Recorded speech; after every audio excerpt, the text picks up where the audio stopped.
guys! Let's make 150 pieces ng coffee jelly! So, ito yung mga ingredients na gagamitin natin. Now, nagpakulo na ako ng tubig for 4 pieces of gulaman. And dito naman yung para sa 2 pieces of gulaman. For 1 piece of gulaman, maglalagay ka ng 6 cups of water. Pero, mas maganda if mas less sa 6 para mas matigas. Ano pang tawag dun? Malapot? Mas malapot yung gulaman. Ganon. So ngayon, pagkasalang ko ng tubig, nilagay ko na isa-isa yung gulaman. Wala kasi akong gunting. Wala akong manok na gunting kaya pinunit-punit ko na lang. Birthday kasi ng kapatid ko and ako yung naatasang gumawa ng dessert. And ito lang naman, tsaka yung ube halaya. Hindi naman ganun kadami pupunta. Pero para mas sure, gumawa na ako ng 150 pieces. Meron naman sigurong natitira dun, di ba?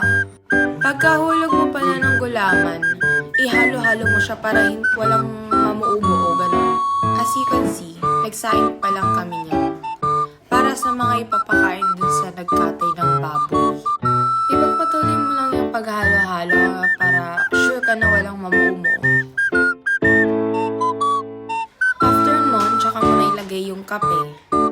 Ikaw bahala kung anong gusto mong klaseng kape. 3-in-1 man yan, original. Pero mas prefer ko yung black coffee. Yung puro para mas masarap at mas lasa yung pagka-coffee niya sa coffee jelly.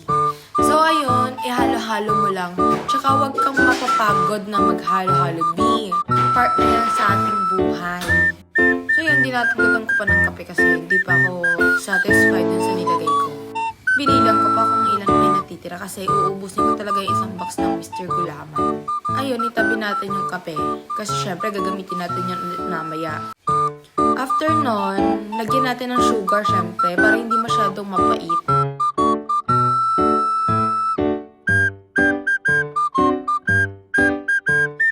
So, yung nalagay ko dito sa malaking casserole is 3 scoops of sugar. And then dito naman sa maliit is 1.5. Since yung malaking casserole is 4 ang equivalent niya na gulaman. Tapos dito naman sa maliit is 2 lang. O yan, tawa pa ng tawa habang gumagawa ng gulaman. Halo ka lang ng halo, huwag ka talaga magsasawa. Since nailagay mo na din lahat ng kailangan, antayin mo na lang na kumulo siya. So dyan, tinatawanan ko yung videographer ko kasi sabi niya ngalay na siya. Kanina pa naman niya ako binibidyohan. Tapos ita-timelapse ko daw. So ayun, pag alam mo na kumulo na, parang satisfy ka na ganun. Isalin mo siya sa bawat casserole or basin na makikita mo. Siyempre, dapat yung malinis Tig-konti lang para mabilis siyang matuyo, ganun. If nagmamadali ka. Tsaka kapag naman iniwanan mo dun sa may mismong pinagkuluan mo, hindi siya titigas ka agad. Kaya dapat, sinasalin talaga siya. So dito, sinalin ko sa napakaraming chuchunas. Ayan, nagsasalin pa ako niyan. Much better kapag yung pagsasalinan mo is malaki. Para mas mabilis siyang matuyo. Sabihin pala ng sinasabi kong matuyo is tumigas, ganun. So ayun, ito lahat yung ginawa ko. Bale, 6 pieces of gulaman na ito. Ganyan yung sinasabi kong content. Yun, pag natuyo na siya, ikaw bahala kung gano'n ka laking slice ang gusto mo para sa gulaman. Kasi kami gusto namin yung mas pino para mas madami ganun. O ayan, tumulong na yung mga tita ko para daw mapadali yung trabaho ko. Mabait naman nila. Pero iniwan naman nila yung isa kong tita para dun sa ube halaya kasi nakakangalay talaga yung gawin. So ganito namin siya unang in-slice. And then, tsaka namin i-chop-chop. Pwede rin ganyang kalalaki yung slice pero we prefer na mas pino. Ganyan pagka-pino yung sinasabi ko. O, diba? O, diba? They followed my instruction. Sisipin naman talaga ng mga tita ko na yun. Siyempre, gusto rin nilang tikman. So, itong mga to, hindi pa siya natutuyo. Medyo basa-basa pa. Kaya, ayun. Pinapa-electricanan ko na. Pinapahanginan ko na ng electric fan. So, ngayon, wala na sila dyan kasi tumutulong na sila dun sa ube halaya. Kaya ako na lang yung nag-chop-chop ng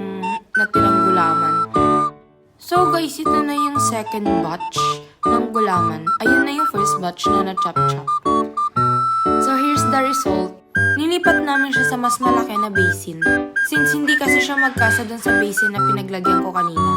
So yun pala, nakalimutan ko sabihin. Yung mga ingredients, nilagay ko muna sa ref para mag-chill siya.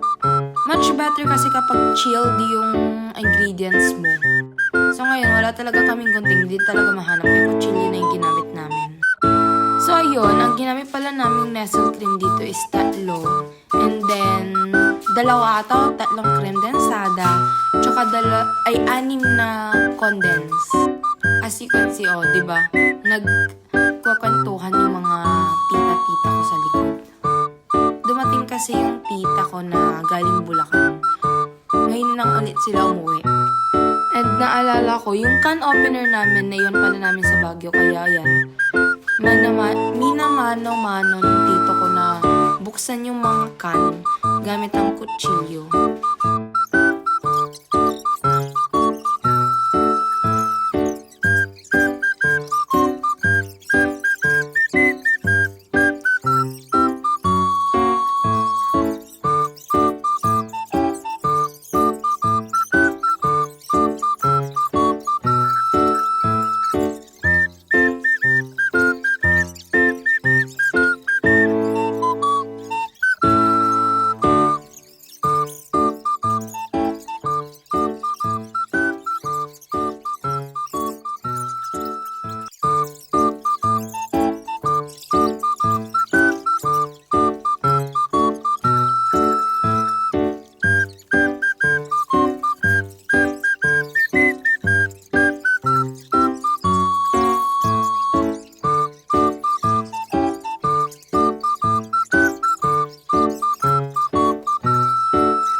Syempre, dapat tikman mo siya. Tikman mo yung coffee jelly ginagawa mo. Para malaman mo kung sakto na ba yung lasa or hindi pa. Para sa amin kasi sakto na yung lasang nagawa namin. Kaya, okay na yung lagay namin. Nakalimutan pala namin i-video kung paano namin siya nilagay sa lagayan. Pero here's the result. Ayan. Ganyan kadami yung 150 pieces. Ayan. Lahat ng merong ganyang foil. Tapos, merong extra na 2 ata or 3 malalaking Tupperware. So, yun lang. See you next vlog! Bye!